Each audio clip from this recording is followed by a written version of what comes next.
Hello students. कैसे हैं आप सभी लोग। तो पहले मैं आप सभी का एक बार स्वागत कर देता हूं स्माइल के साथ में। लेकिन मुझे अफसोस के साथ में बताना पड़ रहा है कि जो कल आपको क्वेश्चन दिया था उसका सभी लोगों ने बहुत ही बेहतरीन तरीके से गलत जवाब दिया है और वो गलत जवाब कॉपी होता गया है। तो फिलहाल हम लोग वापस से एक बार देख लेते हैं that order of electron gain enthalpy कौन से पीरियड की बात थी? थर्ड पीरियड की।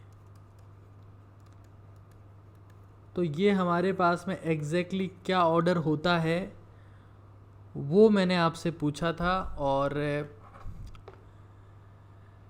उसका जो सही जवाब है, देखिए नाइट्रोजन इज एक कॉन्सेप्ट आपको समझना पड़ेगा that nitrogen is only non metal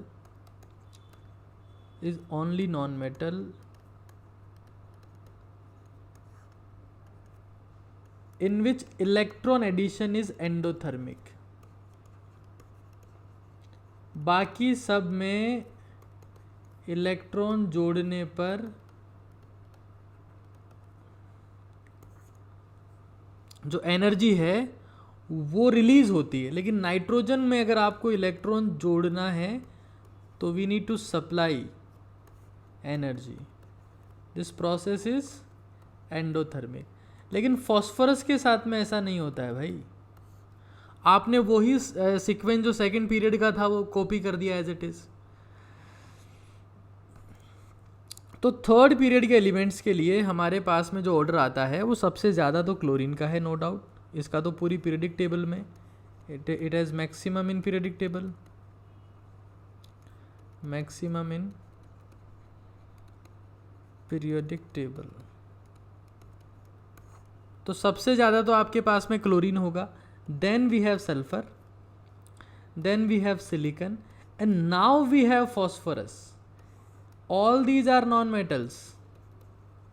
ये सारी नॉन मेटल्स है भाई। Non metals want to gain electron, non metals want to gain electron. तो यार आप लोग ऐसे कॉन्सेप्ट में क्यों गलती कर देते हैं भाई?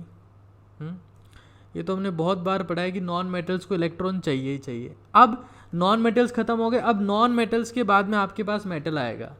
सोडियम आ गया, मैग्नीशियम आ गया और फिर आपके पास में आ जाएगी नोबल गैस। ये सीक्वेंस होता है यार, बहुत आसान है। तो ये आपके पास में सेकेंडरी ग्रुप मेटल है और इनका जो डेल्टा EgH होता है वो ज़ीरो होता है, ठीक है।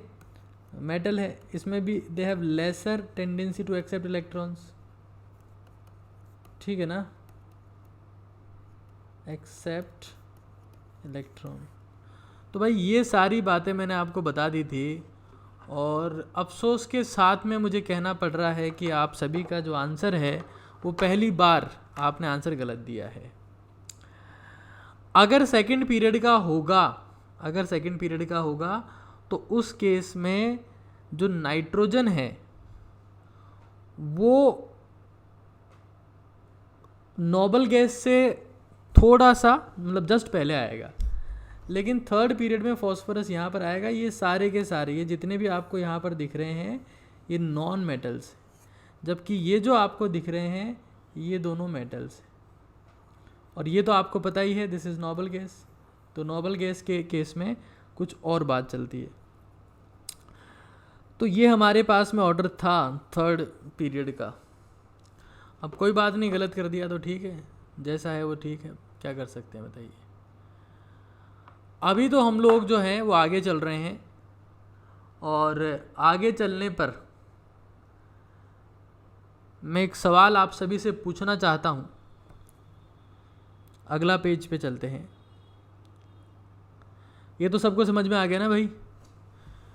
और पीरियोडिक टेबल आपको कितनी समझ में आ रही है एक बार मुझे कमेंट में बताना भाई ना। पीरियोडिक टेबल जितनी 10th में आती थी उतनी आती है कि उससे थोड़ा ज़्यादा फ़ायदा हुआ है?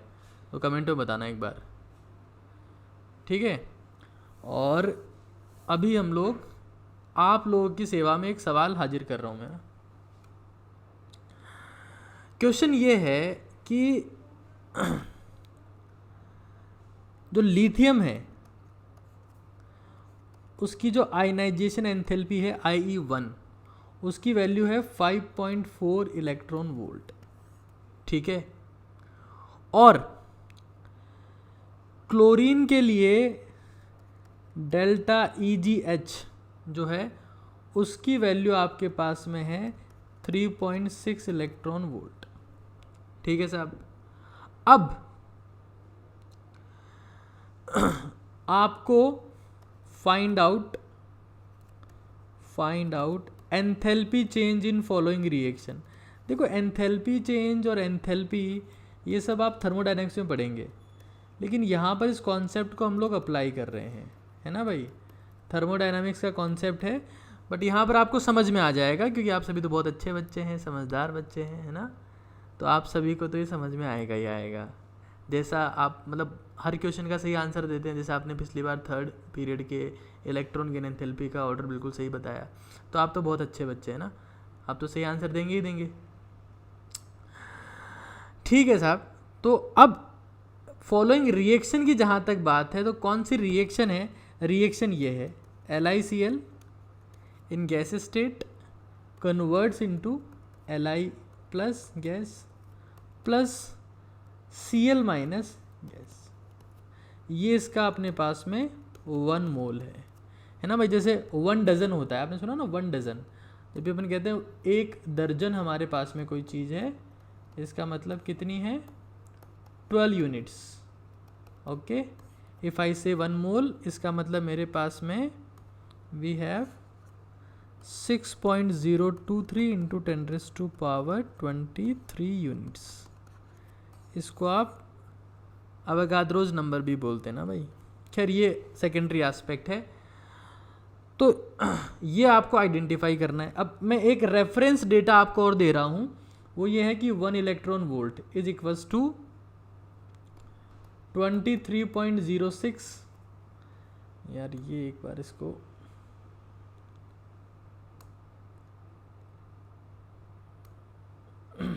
एक बार ये जो डेटा है इसको अपन थोड़ा सा रिमूव करते हैं यहाँ से, और रेफरेंस डेटा आपके पास में है 1 electron volt equals to 23.06 kilo calorie per mole is equals to 96.5 kilo joule per mole. ये इम्पॉर्टेंट डेटा है भाई बहुत ज़्यादा। 1 कैलोरी में तो आपको पता ही है 1 कैलोरी इक्वल्स टू 4.2 जूल्स होता है, बट आपको ये पता होना चाहिए दैट 1 इलेक्ट्रॉन वोल्ट, जो 1 इलेक्ट्रॉन वोल्ट है उसका मतलब होता है 23.06 किलो कैलोरीज पर मोल, ठीक है। तो अब ये आपके सामने मेरी तरफ से क्वेश्चन है।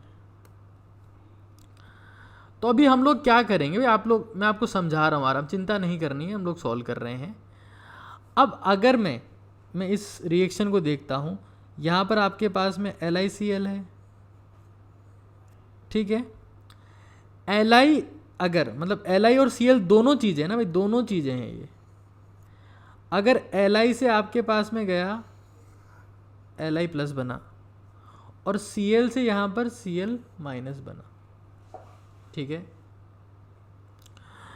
तो Li से Li प्लस बनने में एनर्जी कितनी चाहिए, प्लस में दिस,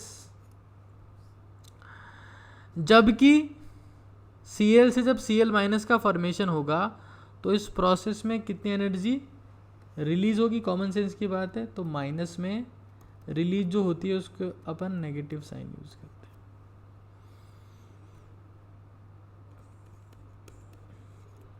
टोटल एनर्जी चेंज वो हमारे पास में कितना हो जाएगा, प्लस में 5.4 माइनस में 3.6, it and up 1.8 electron volt.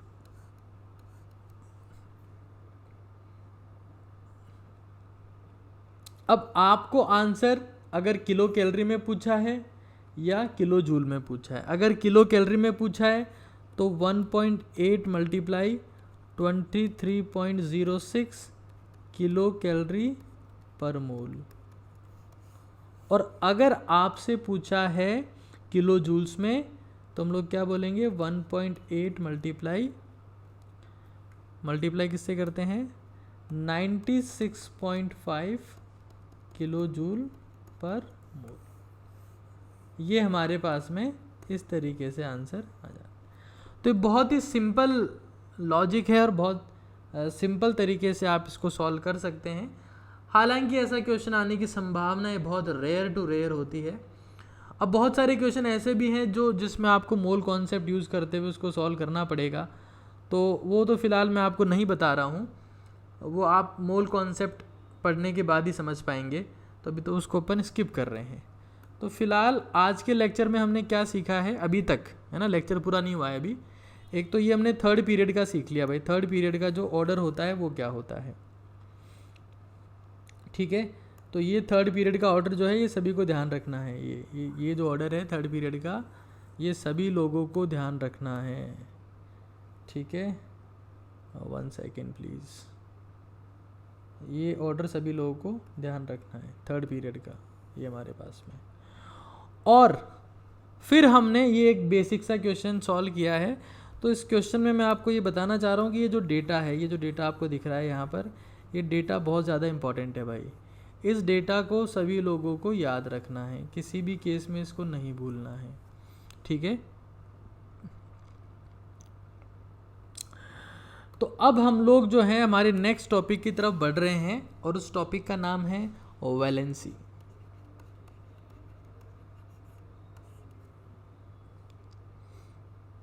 तो वैलेंसी बेसिकली क्या है, it is the combining capacity of an atom, it is the combining capacity of an atom. किसी भी एटम की कंबाइनिंग कैपेसिटी जो होती है उसको हम लोग क्या बोलते हैं, वैलेंसी, ठीक है। वैलेंसी इज, आप एटम बोल सकते हो, element, element is better term, it is better term, ठीक है। तो बेसिकली यहाँ पर होता क्या है, कंबाइन किससे करेंगे, इलेक्ट्रॉन से। तो electrons are responsible for the combining capacity. तो हम लोग वैलेंसी को और क्या बोल सकते हैं, वैलेंसी कैसे फाइंड आउट होती है, that is equals to number of electrons, number of electrons participated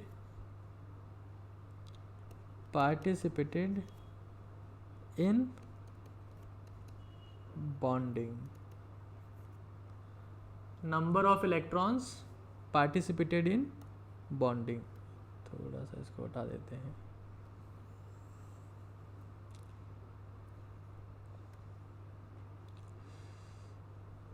ये एक बार पूरा ही हटाना पड़ेगा। तो वैलेंसी जो है उसके लिए हमने जो टर्म यूज़ किया है, I am repeating again it is the combining capacity, combining capacity of an element. वो बेकार हैंड राइटिंग की वजह से हटा दिया था भाई ना, कंटेंट तो बिल्कुल सही था वो। और एटम कैसे डिनोट करते हैं इसको, number of electrons participated in bond formation, यहाँ से आपके पास में आएगी वैलेंसी, ओके। तो सभी लोगों को भाई ये टर्म ध्यान रखनी है, वैलेंसी की बात करें, valency is also a periodic property, तो कॉमन सेंस की बात है, हम जो पढ़ रहे हैं वो सारी पीरियोडिक प्रॉपर्टीज ही हैं।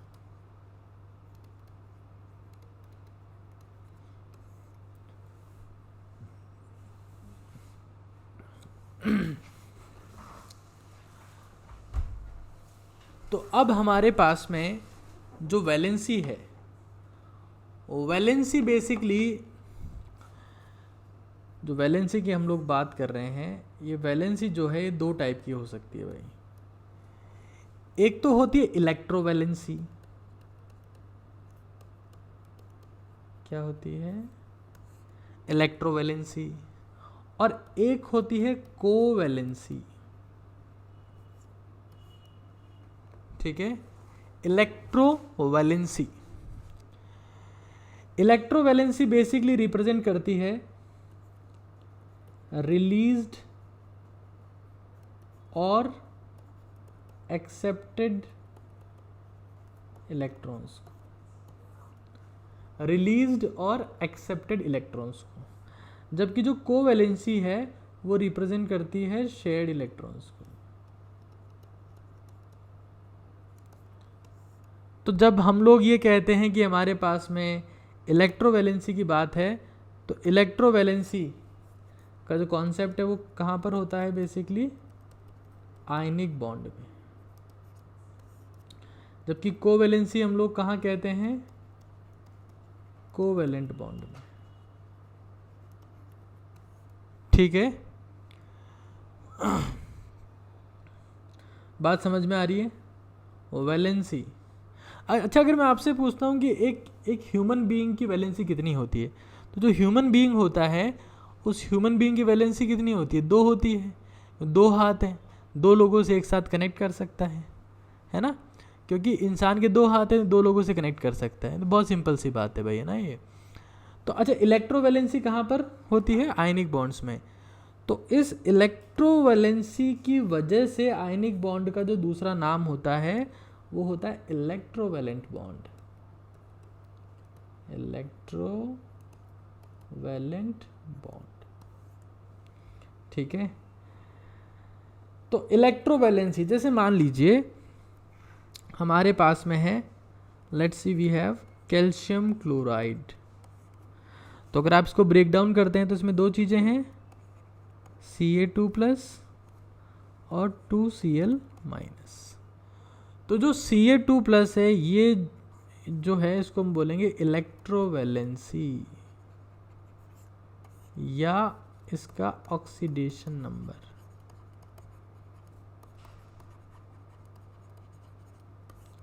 लेकिन क्या कोवैलेंसी ऑक्सीडेशन नंबर के बराबर होती है? जी नहीं।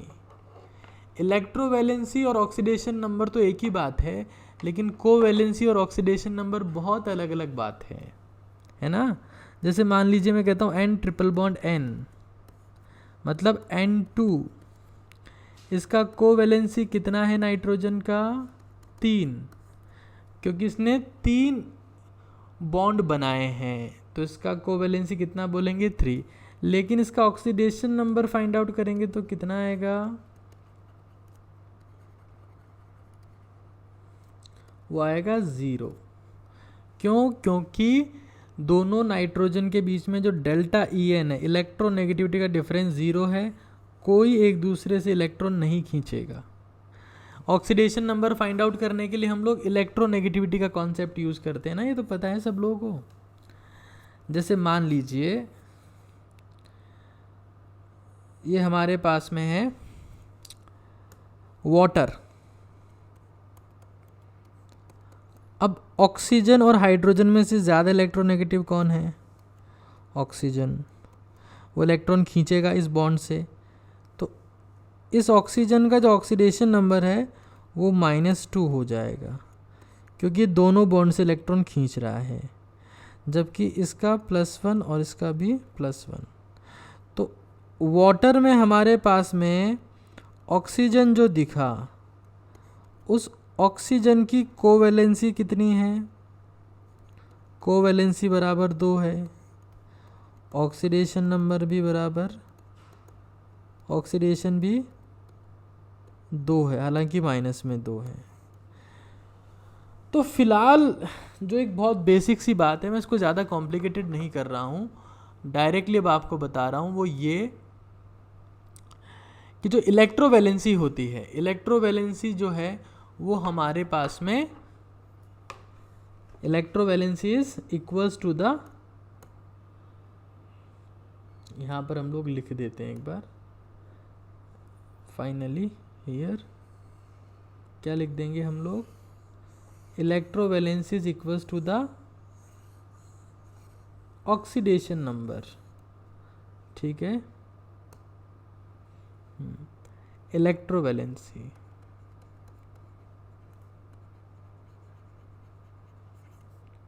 बराबर ऑक्सीडेशन नंबर,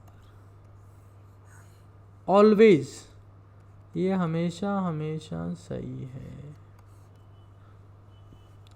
बट क्या कोवैलेंसी हमेशा ऑक्सीडेशन नंबर के बराबर होती है? हो भी सकती है, but it is not always true,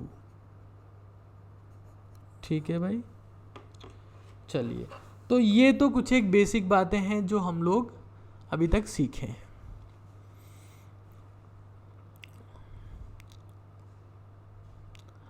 अब आगे हम लोग चलते हैं, एक बार चीज़ों को समझने की कोशिश करते हैं, ठीक है।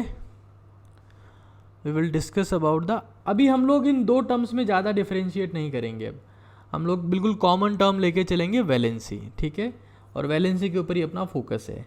इलेक्ट्रोवैलेंसी या कोवैलेंसी तो मैंने आपको डिफरेंस बता दिया, हालांकि 3 टर्म आ गई है यहाँ पर, इलेक्ट्रोवैलेंसी, कोवैलेंसी, ऑक्सीडेशन नंबर। जो इलेक्ट्रोवैलेंसी बराबर तो ऑक्सीडेशन नंबर हमेशा होता है, लेकिन कोवैलेंसी बराबर ऑक्सीडेशन नंबर हमेशा हो ये ज़रूरी नहीं है, ठीक है।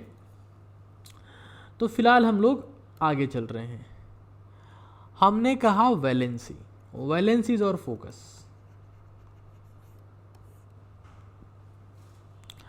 तो वैलेंसी इन जनरल, वैलेंसी के लिए कौन जिम्मेदार है? अगर मैं आपसे कहता हूं कि आपकी कंबाइनिंग कैपेसिटी के लिए कौन जिम्मेदार है, अगर आप किससे कंबाइन करना चाहते हैं तो आपके लिए हाथ जिम्मेदार है। आप हाथ मिलाएंगे किससे, है ना, 2 लोगों से आप हाथ मिला सकते हैं। ह्यूमन की वैलेंसी नॉर्मली 2 होती है in general, in daily life. Valency जो है वो एटम्स के लिए इलेक्ट्रॉन्स डिसाइड करते हैं। कौन से electron? Electrons of outer most shell, of outer most shell. उसका रीजन तो पता ही है, अगर 2 एटम आपस में टकराएंगे तो कौन सा पार्ट टकराएगा उनका? आउटर मोस्ट सेल ही टकराएगा ना। तो जो आउटर मोस्ट सेल में जो कुछ होगा वो उसी से सब कुछ डिफाइन होने वाला है कि नहीं है भाई? जब एटम 2 एटम आपस में टकराते हैं तो कौन सा पार्ट टकराता है उनका? न्यूक्लियस टकराता है सीधा ही? नहीं ना, आउटर मोस्ट सेल टकराते हैं। तो आउटर मोस्ट सेल के electrons are responsible for the chemical behaviour of the atom, ठीक है। और इसीलिए हम लोग हमेशा हमेशा आउटर मोस्ट सेल के इलेक्ट्रॉन्स को बहुत ज़्यादा इंपॉर्टेंस देते हैं। तो electrons of the outer most shell are responsible for the valency in general, ठीक है, क्योंकि जब भी एटम टकराएंगे तो आउटर मोस्ट सेल से टकराएंगे, वही उनकी केमिकल रिएक्शन के लिए जिम्मेदार होते हैं। तो अब हम लोग एक बार एलिमेंट और उनकी वैलेंसी की हम लोग थोड़ा सा और डिस्कशन कर लेते हैं। एलिमेंट और वैलेंसी, ओके। अगर आपके पास में एस ब्लॉक एलिमेंट है तो एस ब्लॉक एलिमेंट्स में 2 ग्रुप्स हैं, फर्स्ट ए और सेकंड ए। तो उनकी 2 वैलेंसी होती है। इलेक्ट्रोवैलेंसी, कोवैलेंसी दोनों के लिए कॉमन टर्म यूज करूंगा, +1 और +2। +2 होती है एल्कली अर्थ मेटल्स के लिए, और +1 आपके पास में होती है एल्कली मेटल्स के लिए, ठीक है। तो ये तो आपको पता ही है, इसमें कोई दिक्कत नहीं है। अब अगर पी ब्लॉक एलिमेंट्स की बात करते हैं ना, ये तो हो गया एस ब्लॉक की। +2 किसकी होगी वो आपको पता ही है।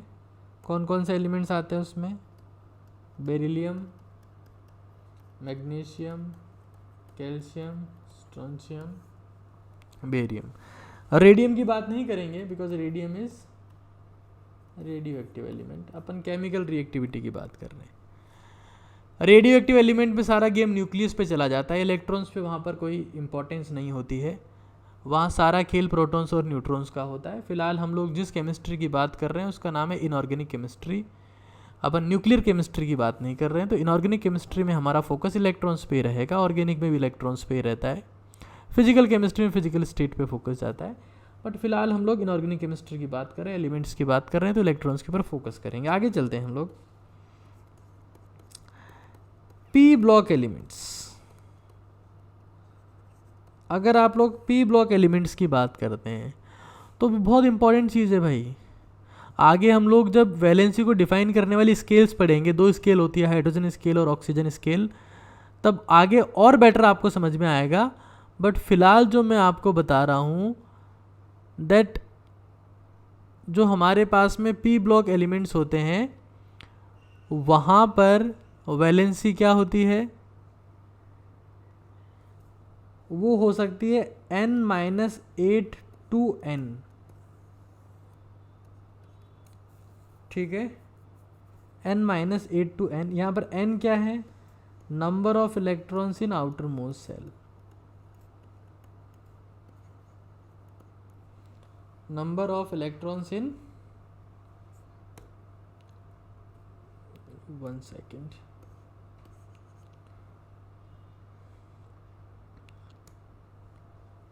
Number of electrons in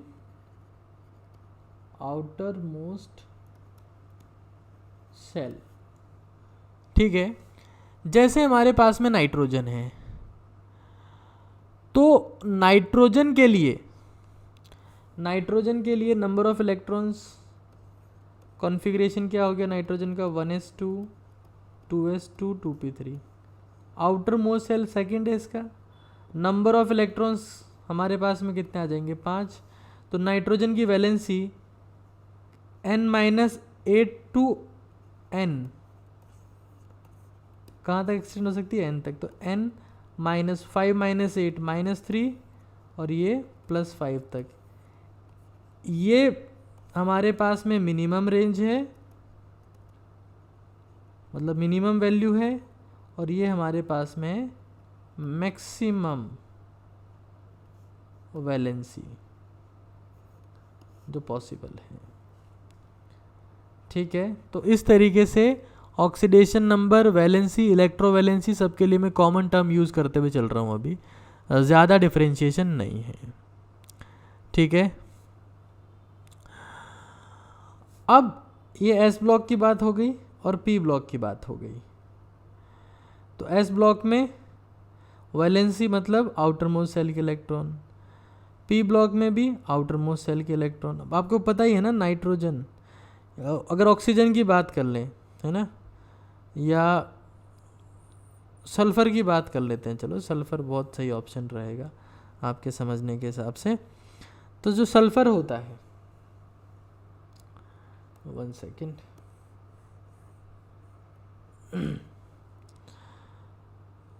sulphur की बात कर लेते हैं ना, ये तो हमारे डिस्कशन हो ही गया है।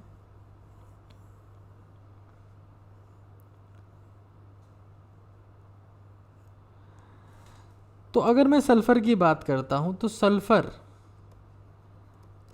का कॉन्फ़िगरेशन क्या होता है, नियॉन 3s2 3p4। जो आउटर मोस्ट सेल सल्फ़र का है उसमें नंबर ऑफ इलेक्ट्रॉन्स जो है हमारे पास में कितने हैं, 6। ठीक है, तो जो सल्फ़र है वो कहाँ से कहाँ तक वेरी करेगा, n-8 मतलब -2 से लेकर 6 तक। it will be the range of valency or oxidation number, the range of oxidation number और वैलेंसी। ऑक्सीडेशन मतलब इलेक्ट्रोवैलेंसी, और हमारे पास में वैलेंसी जो है वो कोवैलेंसी की बात हो रही है। जैसे मान लीजिए सोडियम सल्फाइड है Na2S, तो इसमें सल्फ़र कौन सी कंडीशन में है, 2Na+ हो गया और सल्फ़र हो गया S-2। S-2 जो सल्फ़र है इसमें इसका ऑक्टेट कंप्लीट है।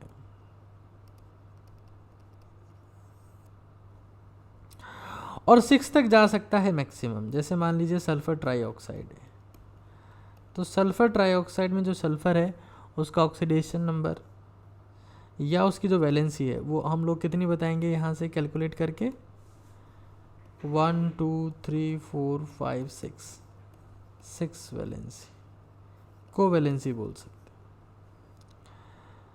तो ये पी ब्लॉक एलिमेंट्स के लिए आपको ध्यान रखना है। एस ब्लॉक के लिए मैंने आपको बता दिया।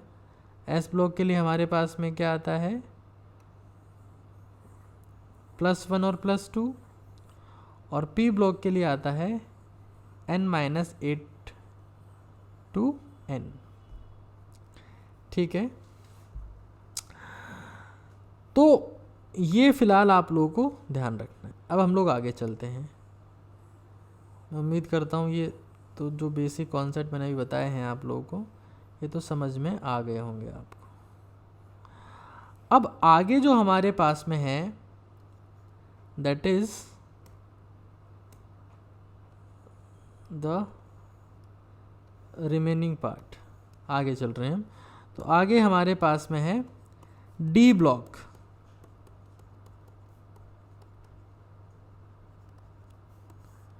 डी ब्लॉक एलिमेंट जो होते हैं उनका ऑक्सीडेशन नंबर या जो वैलेंसी होती है वो फिक्स नहीं है, वेरिएबल टर्म यूज़ करते हैं, वेरिएबल।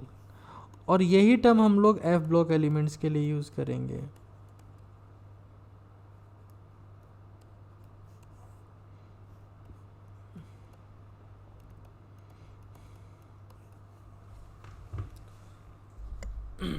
दोनों के लिए जो टर्म यूज़ करते हैं उस टर्म का नाम क्या है, वेरिएबल। मतलब वो फिक्स नहीं है, उसकी वैल्यू वेरिएबल है। ठीक है, और वेरिएबल जो है हमारे पास में वो कहाँ कहाँ से आ सकती है। यहाँ पर इसमें inner and outer both shall participate in valency. Inner और आउटर दोनों शेल जो हैं वो पार्टिसिपेट करते हैं।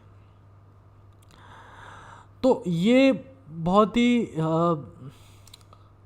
अलग कॉन्सेप्ट हो गया हमारे पास में, बट फिर भी मैं आपको बताता हूँ जो डी ब्लॉक एलिमेंट्स होते हैं उनकी जो मोस्ट कॉमन कोवैलेंसी है या जो वैलेंसी ऑक्सीडेशन नंबर इलेक्ट्रोवैलेंसी है वो +2 और +3 है। ठीक है, +2 और +3 है। जबकि जो एफ ब्लॉक एलिमेंट्स है, एफ ब्लॉक एलिमेंट्स में अगर ऑक्सीडेशन नंबर की बात की जाए जो सबसे कॉमन है, भाई एफ ब्लॉक हमारे पास में 2 होते हैं, लेंथेनॉइड्स और एक्टिनॉइड्स। तो मैं जो कॉमन ऑक्सीडेशन नंबर कहूँगा जो सबसे ज़्यादा यहाँ पर होता है वो हमारे पास में होता है +3। हालांकि ऑक्सीडेशन नंबर डी और एफ ब्लॉक एलिमेंट्स के लिए +7 +8 ये ऑक्सीडेशन नंबर भी यहाँ पर ऑब्जर्व होते हैं, क्योंकि यहाँ पर इनर और आउटर दोनों शेल के इलेक्ट्रॉन्स पार्टिसिपेट करते हैं बॉन्डिंग में। बट अगर आपको अभी पूछा जाए कि डी ब्लॉक और एफ ब्लॉक एलिमेंट की वैलेंसी क्या है, तो आपको सिर्फ एक जवाब देना है, वेरिएबल। जब हम लोग आगे इन ब्लॉक्स के बारे में डिस्कस करेंगे, इन ब्लॉक्स को समझेंगे, तब आपको और बेटर तरीके से समझ में आ जाएगा। ठीक है, तो अभी फ़िलहाल हम लोग आगे चल रहे हैं। ओके, देखिए वैलेंसी की बात हम लोग कर रहे हैं, वैलेंसी स्केल्स की हम लोग बात करेंगे। तो वैलेंसी की स्केल्स हमारे पास में 2 है, एक है हाइड्रोजन स्केल और दूसरी है हमारे पास में ऑक्सीजन स्केल। एक हमारे पास में हाइड्रोजन स्केल और एक हमारे पास में है ऑक्सीजन स्केल। ठीक है,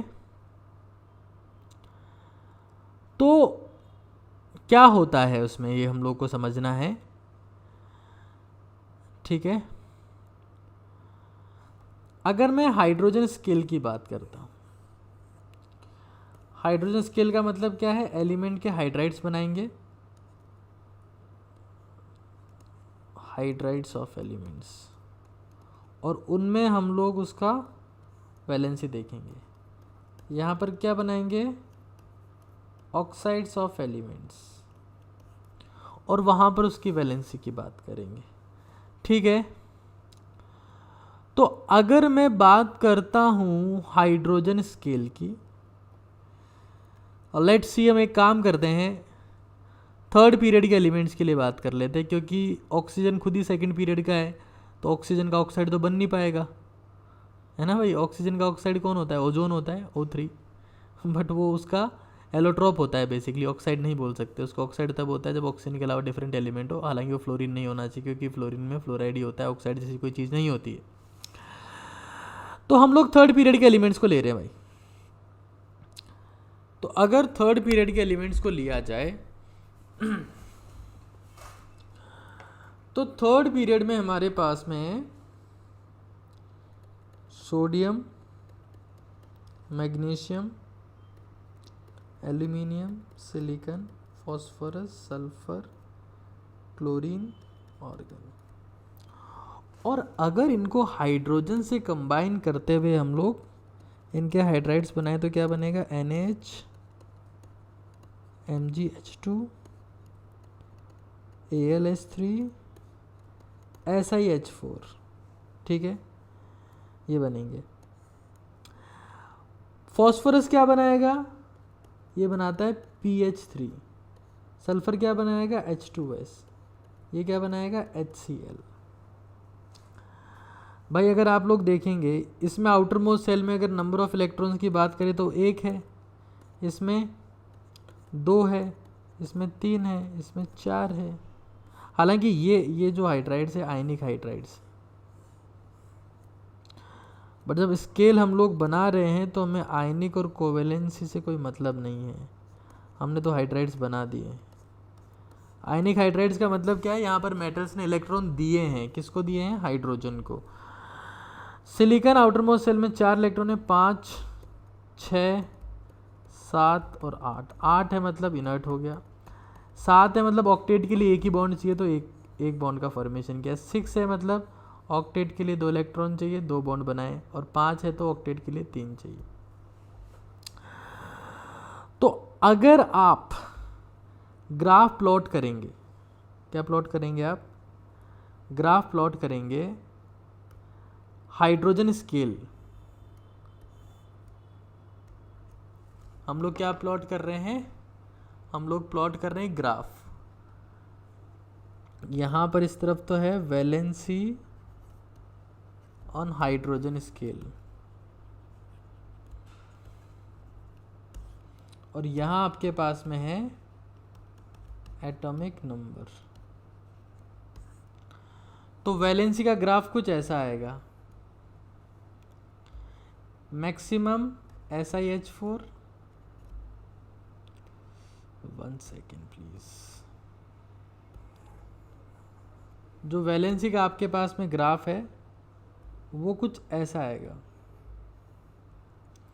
यहाँ पर NH इंक्रीज हुआ, MgH2 इंक्रीज हुआ, एल्यूमिनियम H3, SiH4, और फिर यहाँ से कम होना चालू हुआ, PH3। 1 सेकेंड प्लीज़, PH3 को तो मैं यहीं पर लूँगा, इसको भी हटा देते हैं।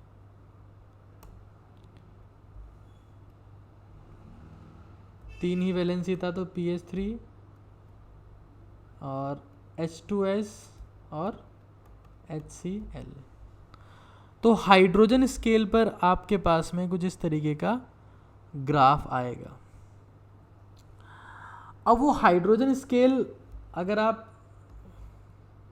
ये तो हमारे पास में थर्ड पीरियड के एलिमेंट थे, अगर आप सेकंड पीरियड के एलिमेंट्स के लिए बनाओ तब भी ग्राफ ऐसा ही आएगा।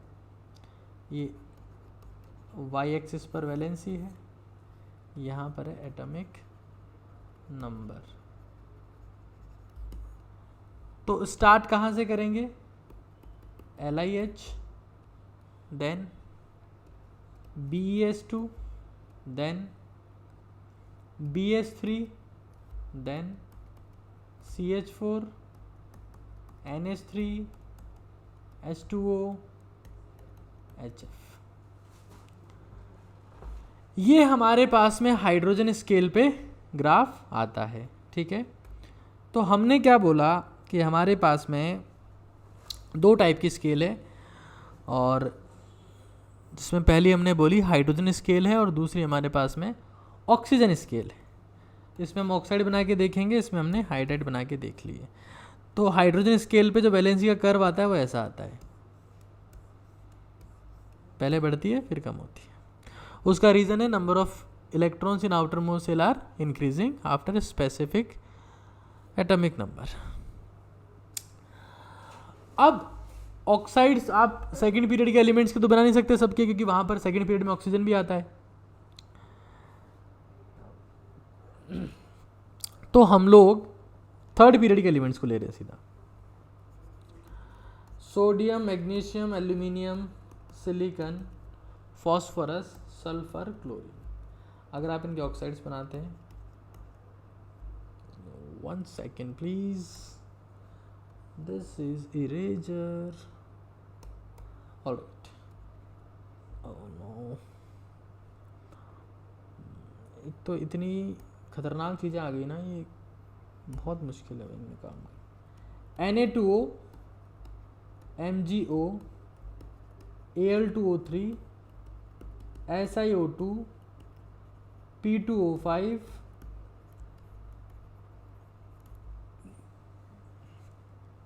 SO3 और फाइनली Cl2O7। ये सारे ऑक्साइड्स है भाई। सोडियम ऑक्साइड में ऑक्सीडेशन नंबर +1, +2, +3, +4, +5, +6, +7, ये ऑक्सीडेशन नंबर हो सकता है। Sodium oxide, magnesium oxide, aluminium oxide, silicon dioxide, phosphorus पेंटा ऑक्साइड, सल्फर ट्राईऑक्साइड, और ये आपके पास में Cl2O7 है, which is an anhydride of the perchloric acid. तो यहाँ पर आप देख रहे हैं इलेक्ट्रोवैलेंसी या कोवैलेंसी 1 2 3 4 5 6 7 इस फॉर्मेट में चलती जाएगी। अगर आप ग्राफ प्लॉट करेंगे किसके साथ में, एटॉमिक नंबर, ये यहाँ पर वैलेंसी कौन सी स्केल पर, कौन सी स्केल पर वैलेंसी है, ये ऑक्सीजन स्केल पर। यहाँ पर हमने क्या लिखा, एटॉमिक नंबर। तो हमारे पास में स्ट्रेट लाइन आएगी। तो ऑक्सीजन स्केल में कैसी लाइन आती है, स्ट्रेट। हाइड्रोजन स्केल में कैसी लाइन आती है, ऐसी, ठीक है। So it was all about the today's lecture, and ये हमने आज डिस्कस किया है भाई। It was about the electron gain enthalpy of third period. Then we discuss this question, जिसमें आपको ये वैल्यू ध्यान रखनी है। Then we discussed about the valency, electrovalency, covalency, oxidation number, और फाइनली जो हमने डिस्कस किया है उसमें तो हम लोगों ने एक ही बात का ध्यान रखा है, हमने ये बात का ध्यान रखा है कि हम लोग इन तीनों को कॉमन मान के चलेंगे। फिर हमने ये ब्लॉक स्पेसिफिक की वैलेंसीज आपके सामने प्रस्तुत की है। ब्लॉक स्पेसिफिक है ना, अलग अलग ब्लॉक्स की हमने आपके सामने प्रस्तुत की। फिर हमारे पास में दो स्केल्स पे हमने वैलेंसी को डिस्कस किया। तो वैलेंसी हमारे पास में फ़िलहाल लास्ट पीरियोडिक प्रॉपर्टी थी। ऑक्सीडेशन नंबर या वैलेंसी, इनको हमने कॉमन फॉर्मेट में ही डिस्कस कर लिया है। रिड्यूसिंग और ऑक्सीडाइजिंग पावर जो है वो आप रेडॉक्स रिएक्शन में ही डिस्कस करेंगे। अगला चैप्टर जो आपका स्टार्ट होगा उसका नाम होगा एटॉमिक स्ट्रक्चर। इससे रिलेटेड जो भी प्रॉब्लम्स आपको है या आपको डाउट है तो जो हमारा ग्रुप है उस पर आप पूछ सकते हैं। तो अभी आज के लिए इतना ही है, ठीक है। तो आज की सभा यहीं समाप्त होती है। Take care, okay and bye, thank you.